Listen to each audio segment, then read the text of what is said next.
I have to thank you for that comment. I've been through a lot to try and make my games, and with each game that I make a rule for myself that I have to make at least one thing unique that nobody else has ever touched before. I've seen the elements of D&D and what it was and how to structure the classes and everything else. But most people won't touch D&D for the complications and everything else, like me.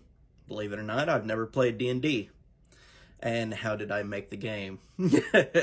For this game, I wanted something that could be portable and easy to clean up and more simple than D&D for other players to actually get into it and simply learn the first basic mechanics of D&D before they actually enter into D&D. So it makes it a whole lot easier for a beginner step into it. Around 1999, they came out with a game on Dreamcast called Powerstone. And so using that mechanic, they would have 3 diamonds to level the player up.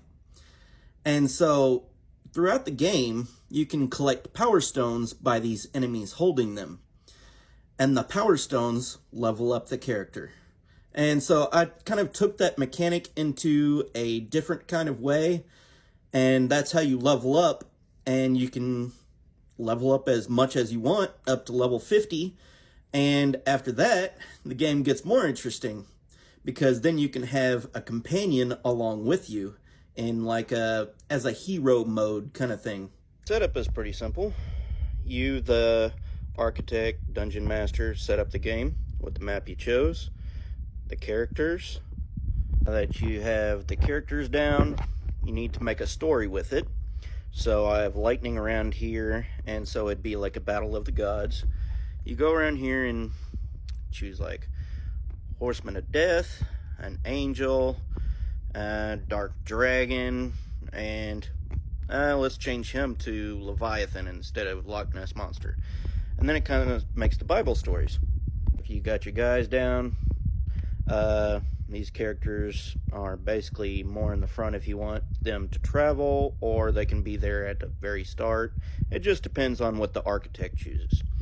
You can pick any kind of mythology, anything that you want, and you can start to place the rock tiles to where they form the line. I'm not too good with one hand, but the architect puts whatever walls he wants in between the characters for them to travel, and the story goes on.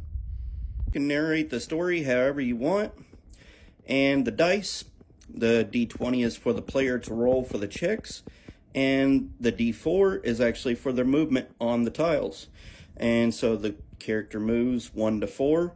The characters, the creatures, can actually follow them. And the architect can control the enemies as the player tries to fight them. Fun?